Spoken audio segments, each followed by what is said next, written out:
Hola, tal? Fran. Hola, Bien, muy bien. ¿Me escuchas bien? te escucho perfectamente. Bien, bien. ¿Cómo estás? Bien, tranquilo. No, no, ¿Sí? siempre estoy nervioso. ¿Qué tal? ¿Cómo va la vida? Bien, bien, bien. En casa, recluido. ¿Sí? ¿Estáis recluidos en Alemania? No realmente, o sea, no es obligatorio, pero yo en mi Mm. trabajo sigo haciendo home office. O sea, mi Bien. empresa, por ¿Y seguridad. cómo lo llevas?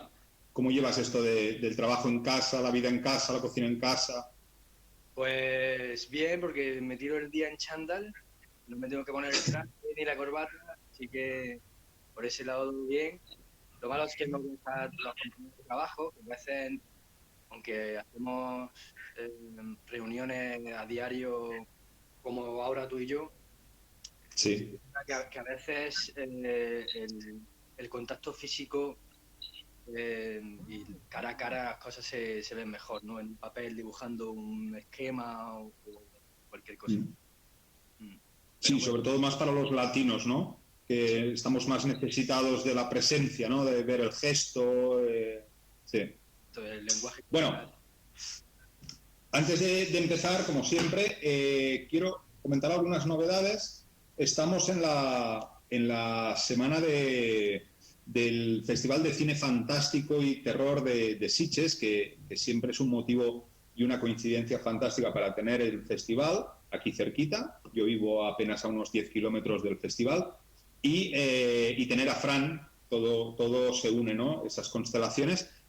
Comentaremos una película que os quiero comentar del Festival de Cine Fantástico, pero antes quiero deciros que Susana Subirana, que la habíamos tenido hace dos entrevistas, ya tenemos fecha para el libro. El libro que era Flamenco y Rumba desde Cataluña lo vamos a tener para la campaña de Navidades, es decir, para diciembre. Seguramente empezará una preventa a partir de noviembre y tendremos este fantástico libro que es, no diré que es la segunda parte de este que estáis viendo, pero sí que va un poco en la colección de libros infantiles y didácticos de lo que es el flamenco, enfocado un poco para niños, pero de una manera pedagógica, una manera un poco a través del juego, y ya tenemos esa fecha para la campaña de Navidades.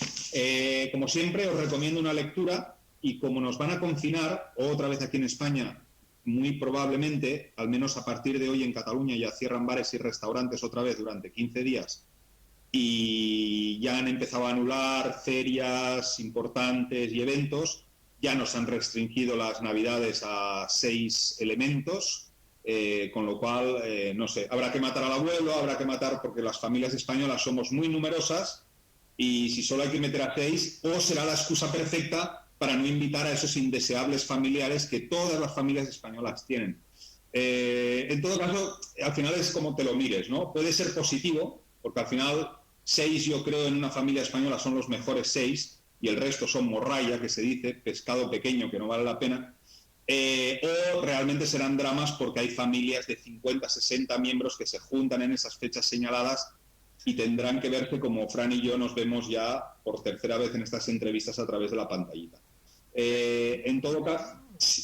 6 sería mi unidad familiar, con mis padres y mis hermanas, ya somos 6, sí, pero ya no somos 6, porque todas mis hermanas están casadas, yo estoy casado, hay 7 sobrinos, o sea, es imposible limitar a 6 personas solo. Pero este año, Ya. si cierran fronteras otra vez, lo mismo pasó a Navidades en Alemania. Bueno, siempre te quedarán los mercados de Navidad alemanes con su Glühwein y sus colores y comida en la calle, que son maravillosos, ¿no? Sí, sí, son muy interesantes de ver y la verdad que muy buena la comida callejera y el Blue Vine entra muy bien, calentito, cuando ha nevado. Está muy De bien, hecho, cada navideña. de hecho ya que eres un autor del ámbito del terror o del suspense fantástico, creo recordar que desde hace 2 o 3 años los mercados de Navidad alemanes sufren unas medidas muy severas de seguridad por las situaciones de terrorismo yo siempre he creído que es una temática interesantísima. Mercados de Navidad, terrorismo islámico, atropellos masivos. Esto es tema, ¿no? Esto es tema Se podría para un... mucho jugo de ahí, sí. Ahora los mercadillos, bueno, en realidad en esta ciudad que es pequeñita no se notaba tanto como se pudiera notar en Berlín, por ejemplo, o en ciudades más grandes como Hamburgo o Múnich. Aquí pues había unas vallas las típicas vallas que se ponen en cualquier evento para que la gente no entre por cualquier sitio y ya está. Tampoco había mucha vigilancia, o lo hacían muy bien y no se notaba. Ya, que no se notaba. Ya. De hecho, esos elementos disuasorios que les llaman, que son elementos arquitectónicos, también los han colocado en las Ramblas de Barcelona, justo en la entrada y la salida del paseo, para que ninguna furgoneta con ánimo de cargarse a la mitad de la población pueda entrar y bajar la calle a lo loco. Y son como unos elementos así de cemento que parecen así inofensivos, pero que son disuasorios, ¿no? Básicamente, me imagino que debemos estar compartiendo las medidas. Pues como te comentaba, un libro para recomendar. Bueno, como estaba diciendo que nos van a confinar, qué mejor que viajar. Y os recomiendo mucho, esto es un libro de una colección de Editorial Juventud. Editorial Juventud la recordaréis porque era la editorial que llevaba a Tintín. Es una histórica editorial barcelonesa que se especializó en Tintín, pero después en esta colección amarilla de navegación. Y este libro, que es Navegando en solitario, es la historia de un abuelito, que veréis aquí, que se le ocurrió la fantástica idea de coger un velero, yo creo que agotado y cansado del confinamiento de su propia vida, y se dedicó a viajar durante años y años y años en su velero en solitario. Y es muy interesante porque habla mucho del aislamiento, y por eso he querido recuperarlo, pero de un aislamiento voluntario, personal, ¿no? Y el tío realmente es famoso porque es el primer hombre que da la vuelta al mundo en navegación a vela. Y es una aventura súper chula, una aventura clásica que vale la pena y que os recomiendo. Han hecho muchas ediciones, lo digo porque la podéis encontrar tanto de segunda mano como nuevas ediciones. Y además está traducido a muchas lenguas, así que no tendréis ningún problema en encontrarlas. Como os comentaba antes, y quería comentarlo con Fran, hay una película que ganó el Festival de Terror y Fantasía de Sitges del año pasado, y tuve la suerte de poder ir a verla, que se llama El Hoyo. No sé si tú la has visto, Fran. Sí, la he visto. ¿Qué tal? Me gustó. ¿Qué te pareció? Me gustó. Juega mucho con unas... Es una idea un poco muy rara, pero ahonda en los instintos más básicos del ser humano. Me gustó mucho. Sí. ¿No te recordó un poco a otra película del género de suspense y fantasía que sería Cube? Sí, exacto. Me recordó mucho a esa película, sí. Pero bueno, en otro formato, ¿no? En lugar de ser un cubo, era como todos los cajones uno debajo de otro, ¿no? Muy rara. Sí. De hecho, es una película así, para aquellos que no la habéis visto y que os gusta el género de fantasía, misterio, algo de terror, pinceladas, diría yo. Básicamente es una crítica al ascensor social, es decir, entendiendo que la sociedad está dividida en diferentes segmentos de gente más humilde, gente de clase media, media baja, alta. Bueno, pues hay una torre o una especie de torre en la película que refleja esos estamentos económicos y cómo aquellos que tienen el privilegio de estar en los estamentos más altos tienen unos privilegios sobre la gastronomía, sobre la comida, y aquellos que viven en los estamentos más bajos comen los restos de aquellos que están en una posición más alta. Y colocan a los protagonistas en la tesitura de encontrarse a veces abajo y a veces arriba. Y cómo el ser humano va respondiendo de manera diferente a ese reto, ¿no? De encontrarse en un estamento más bajo. Hay una crítica social importantísima. Es una película que ya lleva varios festivales ganados.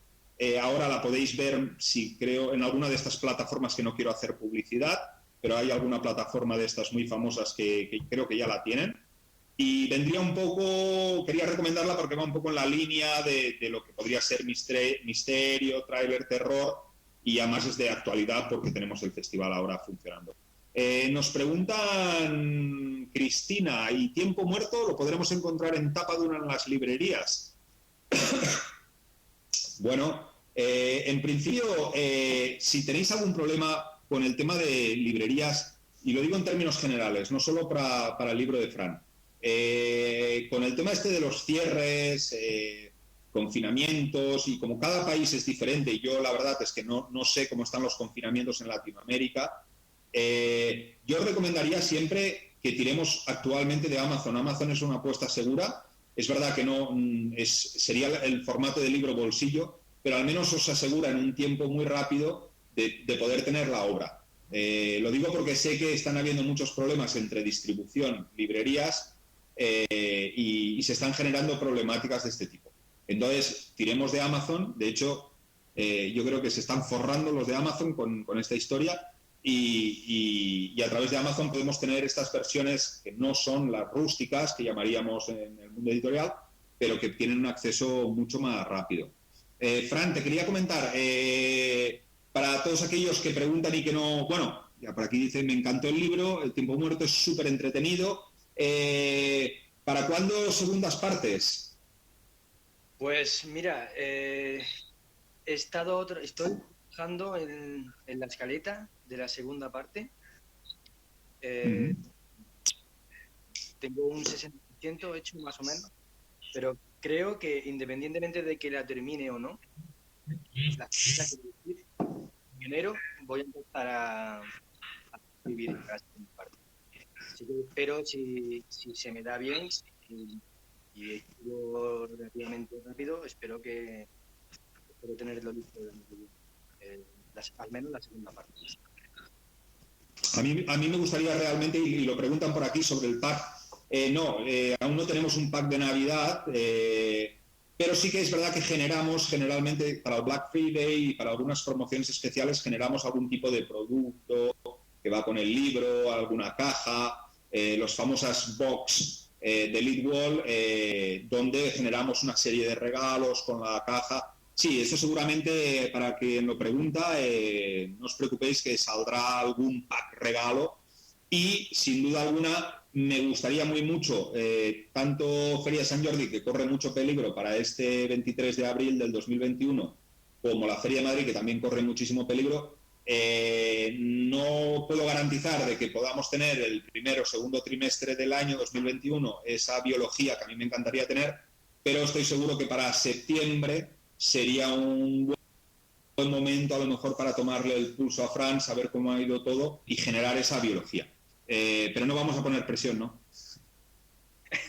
Hombre, a ver, te digo, yo trabajo mucho mejor bajo presión. Si me dices, tienes un mes para escribir la novela, a lo mejor la acabo. Pues entonces vamos a aprovechar que hay varias personas aquí, también hay una oyente que nos dice, sí, esperamos segunda parte.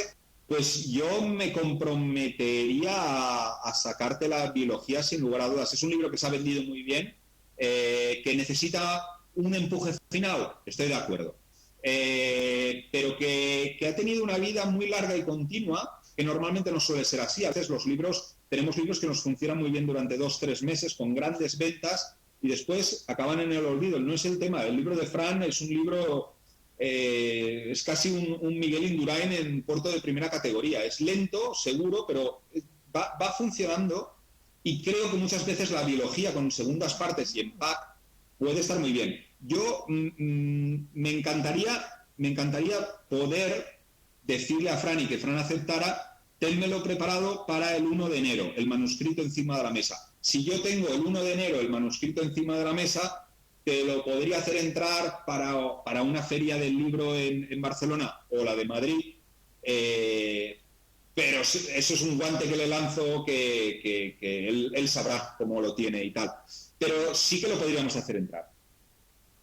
Vale, voy a organizarme el tiempo y voy a empezar, Bien. a ver si puedo empezar a escribir antes y a adelantar.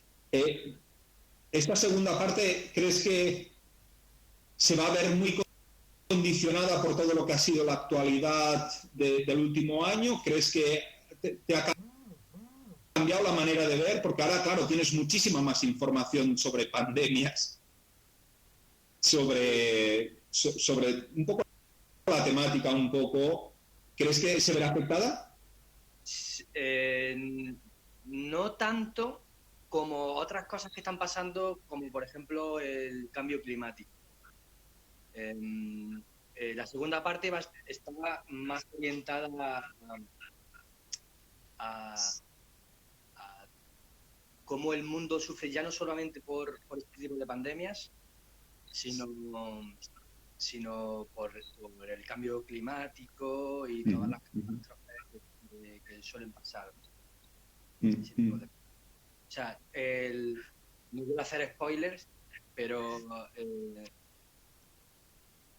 ya salgo un poco más de Madrid y me extiendo las redes un poquito más nacional e incluso internacional. Una visión más global, a lo mejor. A mí me parece muy interesante porque de hecho ya hay varios teorías que relacionan mucho la extensión de la pandemia con las zonas más industrializadas, con las zonas donde existe un poco esa idea, ¿no? Que ha habido muchas críticas, ¿no? Que la gente puede coger un avión y irse a cenar a Tokio y volver otra vez a Bangkok. Este estilo de vida a lo loco, en la cual un avión puede contaminar la hostia para que 5 señoras de Liverpool hagan una despedida de soltera en Benidorm, bueno, habrá un momento que a lo mejor, yo no soy quien para decirle a esas señoras de Liverpool que no lo pueden hacer, pero a lo mejor tenemos que ser un poco más conscientes de que no se pueden tener ciertas actitudes en ese sentido. De hecho, ayer nos hacen una pregunta que ahora leeré, pero ayer fue muy interesante porque se hizo la presentación, siempre la hacen a la americana, muy al espectáculo, del último iPhone, el iPhone 12, que la gran revolución del iPhone 12, a pesar de tener una cámara súper poderosa y todas las nuevas prestaciones tecnológicas, lo más interesante es, han bajado el precio y que cada móvil que tú tengas de iPhone, cuando lo compres, con ese móvil lo reciclarán para hacerte el próximo móvil. Es decir, la idea es que ningún iPhone genere ningún residuo que no pueda ser reutilizable para volver a generar un iPhone 13. Por un lado, es una estrategia de marketing para fidelizar para el que se compra el 12, después te compras el 13, porque es un acto de responsabilidad y muy bueno económicamente para iPhone. Y después es el cero residuos. De hecho, es una política de sensibilización ecológica brutal porque apuestan por el residuo cero. Y bueno, me pareció muy interesante y que va mucho en boga de lo que tú estabas diciendo, ¿no? Hay que tener en cuenta. Nos pregunta María Ángeles si es cierto que se ha visto cambio debido a la pandemia, el clima, los animales e incluso la contaminación. Buen proyecto relacionarlo. Sí, sin duda. Pues, sin duda. De hecho, Didi, Fran, perdona. ¿Sí? ¿Ibas a decir algo? Sí, no, digo que ese es el objetivo de la segunda parte, relacionar todo eso. Sí. Ya. De hecho, esta pandemia a lo mejor ha servido un poco para esto, ¿no? Es decir, el tiempo corre y tenemos que empezar a tomar decisiones en relación, por ejemplo, ahora que nos confinan, se nos genera toda una situación en lo que es nuestro tiempo de consumo, es decir, la manera de consumir que tenemos y la manera de vivir. Es muy interesante entender esta crisis sanitaria, más allá de sanitaria, sino como un modelo de vida y cómo nos posicionamos en este modelo de vida, pues como consumidores o como...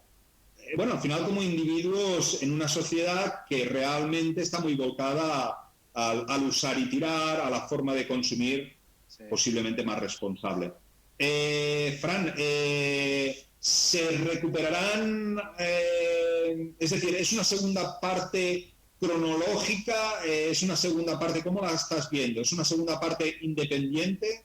Sí, quiero que sea una segunda parte independiente. Creo que un lector random llegue a una librería y encuentre primero, que no me conozca, y encuentre primero la segunda parte, se interese por ella y la compre, la lea y sea capaz de disfrutar de ella sin depender de la primera parte. Creo que Vale. va a estar muy relacionado porque va a haber personajes que coinciden, los mismos personajes, pero quiero hacer que ambas novelas sean de alguna manera autoconclusivas en sí mismas. Que si una persona ha leído Tiempo Muerto pero no lee la segunda parte, pues esté tranquila, porque la trama, bueno, pues la trama del Tiempo Muerto tiene un final, ¿no? Uh-huh. Si lee la segunda parte, pues bueno, pues más una experiencia más larga, pero que el que solo lea la segunda parte no necesite o tenga esa falta de, joder, es que no me he enterado de lo que ha pasado hasta ahora. Uh-huh. Voy a intentar que ambas, ¿no? Que la segunda parte no sea tan dependiente de la primera como en una saga normal. En un trabajo como este, que tienes que ir construyendo de cero esta segunda parte, que a lo mejor, como tú decías, no tiene una relación directa, puedes empezar por la segunda parte y después leer la primera. ¿Cómo lo estás planteando? Es decir, ¿cuáles son tus referencias bibliográficas o cinematográficas? Es decir, ¿estás metiéndote en algún tema que te interesa, que te sirve un poco de base para ir chupando ideas? ¿Hay una bibliografía encima de tu mesa? ¿Cómo lo planteas? Sí. Bueno, a ver, estoy leyendo muchos libros de ciencia ficción, sobre todo, y no solo de ciencia ficción, sino de ciencia solo. Porque la segunda parte va a estar muy orientada a la tecnología, a los avances tecnológicos, y estoy ahora mismo, ahora mismo no lo tengo en la cita de noche, Sí. lo voy a enseñar, se llama El futuro de la humanidad, de Michio Kaku, no sé si lo conoces. No. ¿De qué va? ¿Sí? ¿De qué va? Pues es un ensayo, es una novela, y cuenta, cuenta, si seguimos al ritmo que vamos, la humanidad, cómo será, cómo avanza la tecnología, pues sí, cómo influirá todo lo que está pasando ahora en un futuro muy lejano. Vale. Y es Me muy, pregunta... ¿eh? Perdona, continúa. Sí, es muy interesante y estoy aprendiendo muchísimo y me está sirviendo de documentación para esta segunda parte de una forma brutal. Sí. Nos pregunta Cristina si va a haber zombies en la segunda parte. Sí, quiero que haya zombies. Sí, Yeah. de alguna manera meteré zombies. A lo mejor no serán estos zombies clásicos que he puesto en la primera parte, de otra manera, pero sí, Yeah. creo que sí que voy a meter porque me gusta el género, porque bueno, le dan un poquito de sal, ¿no? a la historia, un poquito de acción. De hecho, Cristina, un comentario, porque no sé si lo sabes o no, creo que lo comenté en la primera o en la segunda entrevista, creo que en la primera entrevista con Fran, pero no lo recuerdo muy bien.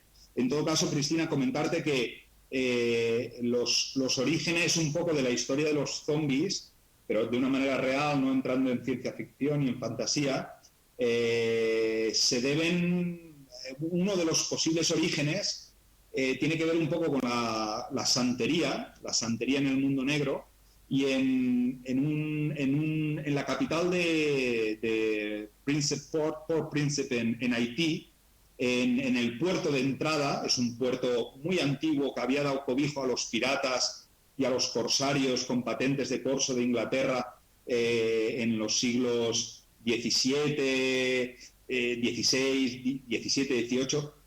Es muy interesante porque en la entrada del puerto hay una placa muy grande.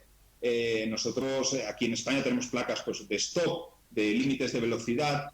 Pues en ese puerto hay una placa que dice: se prohíbe contratar zombies para los trabajos en los barcos.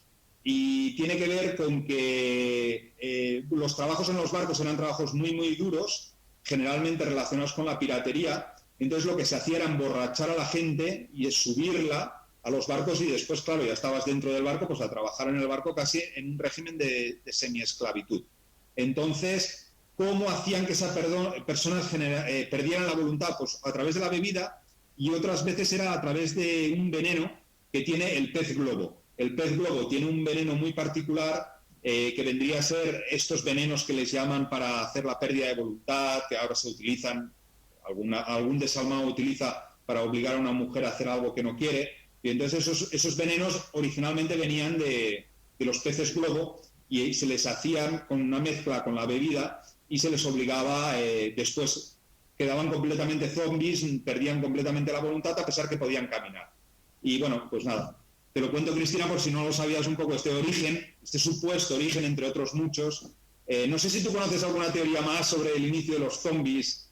No, justamente, fíjate, ayer estuve hablando con Manuel Carballal, no sé si lo conoces. ¿No? ¿Quién es? Es un estudioso de estos temas, de paranormales y de ciencia un poco extraña, ¿no? Y bueno, estuvo comentando todo esto que has dicho de Haití, y que todavía hay gente en Haití que tiene miedo y que para velar un poco por sus familiares, cuando se mueren, los entierran ¿Sí? en de sus casas para que no se conviertan en zombies. Porque se da mucho el tema de que te provoquen, como bien has dicho, y que provoquen un estado parecido a la catalepsia, que Sí, exacto. Estás aparentemente muerto, te entierran, y luego los que te han drogado van, te desentierran y te venden como esclavo. Y eso está pasando. Qué fuerte. O sea, tienen una realidad que a nosotros nos puede parecer ciencia ficción, pero la gente de Haití vive en una realidad, en un miedo a los zombies. Sí. Sí, de hecho, la palabra técnica es como zombie, no aparece, es decir, como digo, en estos orígenes del siglo XVII, XVIII, antes he dicho que la placa decía: se prohíben contratar zombies para los barcos, para los trabajos en barcos. No decía la palabra zombie exactamente. Es otra palabra que ahora no recuerdo, que tiene más que ver con el tema de la santería, y que, bueno, que tiene que ver un poco con esto, con la catalepsia, con la pérdida de voluntad. Y bueno, espero que a Cristina, que responde así como que no le hayamos dado un susto. Pero bueno, tiene que ver un poco también con todo el mundo de la santería negra, la cultura negra, las religiones, y sobre todo en la cultura africana el tema de la magia y el tema de... en esto son un poco parecidos a los gallegos, es decir, son personas que de lo religioso se abre una puerta a lo fantástico, donde muchas veces no sabes dónde empieza y dónde acaba la realidad y la fantasía. Y bueno, es muy interesante, sin lugar a dudas. Fran, nos comentabas este autor donde ibas a integrar el tema de la ciencia, desarrollos tecnológicos. Es un tema que además te sale natural, ¿no? Porque tú eres de profesión informático, ingeniero informático. Ingeniero, sí. Entonces me imagino que la base tecnológica la tienes actualizada y forma parte un poco de tu día a día. Sí. Pero claro, hay que hacer un ejercicio de abstracción para ver,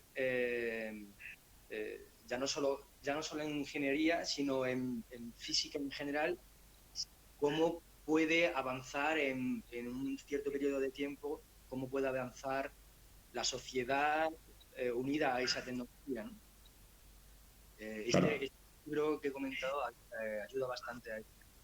Habla también de la colonización del universo, de Marte, de otros mundos. Ya. Bueno, por aquí María Ángeles nos comenta, me mola muchísimo el tema zombie y lo que más como reacciona la gente ante el peligro. Y lo que más como reacciona la gente ante el peligro, claro, las situaciones de estrés, ¿no? Además es curioso porque yo a Franch lo tengo siempre como un tío súper tranquilo, ¿no? Pero es verdad que al final genera todas estas situaciones de estreses que son necesarias. De hecho, hace poco leía un libro fantástico aquí en la librería, una trilogía de un científico que explicaba un poco el estrés, ¿no? Que el estrés es una cosa necesaria que sirve para que un negro en África, ante la posibilidad de que apareciera un león, el estrés le generaba una doble posibilidad de escapada, de reacción rápida. El problema muchas veces es que le hemos etiquetado el estrés como algo negativo cuando en el fondo es un acto de supervivencia. El problema del estrés es cuando ese acto de supervivencia se prolonga durante el tiempo y en vez de aparecer un león cada 15 días, el león está durmiendo en tu dormitorio cada día y eso es jodidamente complicado. Es lo que le pasa a uno de los protagonistas de Tiempo Muerto, ¿no? Que al final termina viéndolos venir, está así, estoy rodeado de zombies, pero es que los Ya. días estoy un poquito harto, ¿no? Es verdad, yo de hecho yo siempre explico que el estrés es como un músculo que tiene la posibilidad de dilatar y contraer, pero que si lo mantienes tenso como una goma elástica de pollo durante muchísimo tiempo, después no vuelve a recuperar su estado natural y genera ese estado que tú decías de un poco como de no actividad, ¿no? Sí. Quise plasmar, en la novela quise plasmar el tipo de estrés que te dan, de ese puntual de querer salir a toda costa del metro, pisando a quien tenga que pisar y pasando por encima de todo el mundo, porque mi culo es el primero, a ese otro tipo de estrés de estoy ya, mira, pues si me quieren comer, que me coman, me da igual. Ya, Sí. ya. De hecho, nos comentan ahora de que una de las cosas que le ha gustado mucho de Tiempo Muerto es la parte de superreal, que la gente se lo siente como, no como un libro de ficción o de fantasía, sino como una cosa muy real, ¿no? Sí, quise dar ese punto de realismo y no poner héroes, sino gente normal. Y me metí, o sea, yo estuve viviendo 3 años en Madrid, conozco el metro y me planteé, estando allí, viendo los cartelitos de emergencia, de salida de emergencia y tal, en algunas paradas que se cientos de personas allí, y yo decía, en una emergencia aquí, la gente se va a volver loca, ¿no? Morirían solamente, no por la emergencia, sino por la estampida, ¿no? De la gente. Me quise meter en eso, ¿no? Esto no lo saben los implicados, pero muchos de los personajes que salen en la novela están inspirados en gente que yo conozco, o en mes de algunas personas que conozco. Entonces, conocer o sea, tener a la persona enfrente me hacía, me ayudaba a adivinar cómo se comportaría esa persona, ese personaje en una situación, viendo en otras situaciones no parecidas, porque no es que todo el mundo haya vivido una emergencia dentro de un metro, ¿no? Pero Ya, ya. el estrés, cómo reacciona la gente. en estrés del trabajo, por ejemplo, a la hora de esto hay que entregarlo mañana, hay gente que se bloquea, hay gente que dice, bueno, voy a la calle, me fumo un cigarro y ahora vuelvo y veremos a ver qué pasa.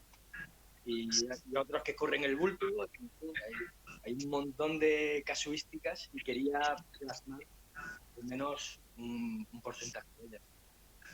Por eso,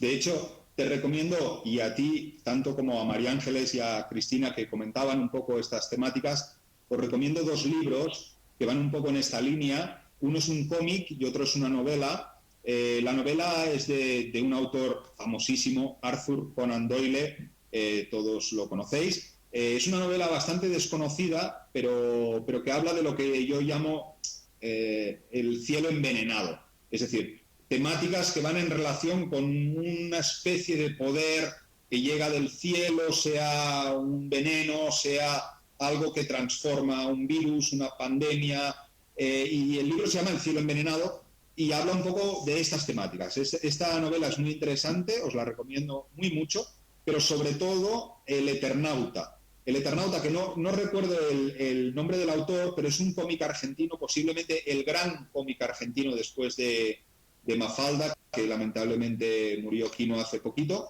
Sería como la novela ilustrada argentina hecha durante la época de la dictadura militar, y habla justamente de eso, de un grupo de gente común que está jugando una partida de cartas y el cielo se empieza a envenenar.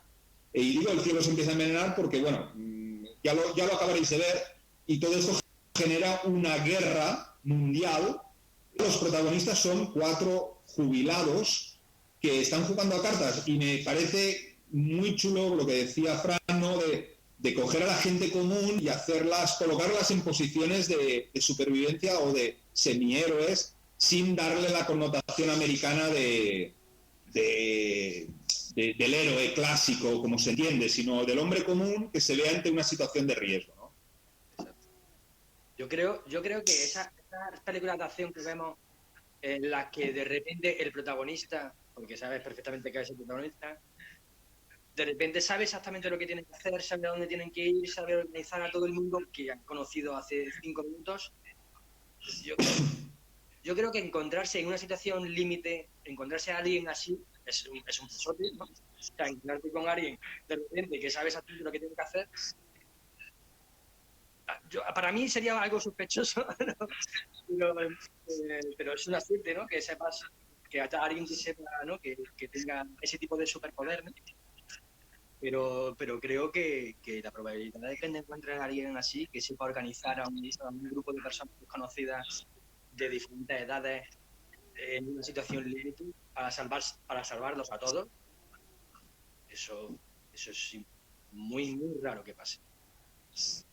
No, indiscutiblemente aún más raro en los tiempos de hoy, porque recordemos que la generación de Fran, la mía y la de muchísimas personas, somos una generación que apenas hemos vivido situaciones catastróficas. Es decir, solo hace falta recordar cómo a lo mejor nuestros abuelos o bisabuelos cada 30 años se veían inmersos en situaciones de riesgo real, de tanto Primera Guerra Mundial, Segunda Guerra Mundial, diferentes conflictos bélicos con las colonias, y eso eran situaciones realmente de supervivencia que nosotros no conocemos. Es decir, nosotros desde los años 60, digamos, 70, 80, 90, sí, hemos tenido crisis económicas, pero el único conflicto ha sido si me compro un solomillo de buey o me compro una panceta de tocino. Pero esta elección, claro, no nos ayuda mucho en una situación de crisis, que seamos una generación preparada para afrontar una situación de riesgo, eso sí, indudablemente, y más con las enfermedades psicológicas, que además somos la generación de las enfermedades psicológicas. Todos tenemos compañeros, amigos, familiares con situaciones de estrés crónico, ansiedades, depresiones. Pues ahora coge un tío así y colócalo en el frente de Verdún en 1914 en una trinchera con gas mostaza. Bueno, es que este tío no dura ni lo que un telediario, me parece. Exacto. No, somos una generación privilegiada, creo, porque, bueno, pues como bien has dicho, los conflictos son de otra manera, ¿no? Pero sí, o sea, sí, eso ha hecho que seamos una generación, desde ese punto de vista, débil, en tanto en cuanto si nos pusieran en una situación límite, probablemente no sabríamos cómo reaccionar y probablemente el 99% de nosotros moriría en minutos. Sí. De hecho, y para ir finalizando, es muy curioso que esta generación que más privilegios ha tenido, que más comodidades ha tenido, que menos situaciones de riesgo real ha tenido, sea una generación que se ha volcado muy mucho en todo lo que es cine catastrófico, cine de terror apocalíptico. Es decir, al final parece que necesitamos, ¿no?, de Fran Castillos y de gente perversa que nos hace llevar a los límites de los límites de la vida, ¿no? Sí, tomemos Tiempo Muerto como una guía práctica para saber cómo en situaciones de estrés extremo. Fran, pues muchísimas gracias otra vez por tu tiempo. Ya abuso mucho de ti. Es, creo que la tercera o la cuarta entrevista. Tercera. Tercera. Sí, espero la cuarta y espero que en la cuarta podamos dar fecha para esa segunda parte, que sin duda me encantaría presentarlo en biología como un formato independiente, pero a la vez como un formato de caja con las dos partes, ¿no?, de esta fantástica novela, Tiempo Muerto. Fran, muchísimas gracias y nada, nos seguimos viendo. Muchas gracias. Uy, hasta la próxima. Venga, hasta la próxima.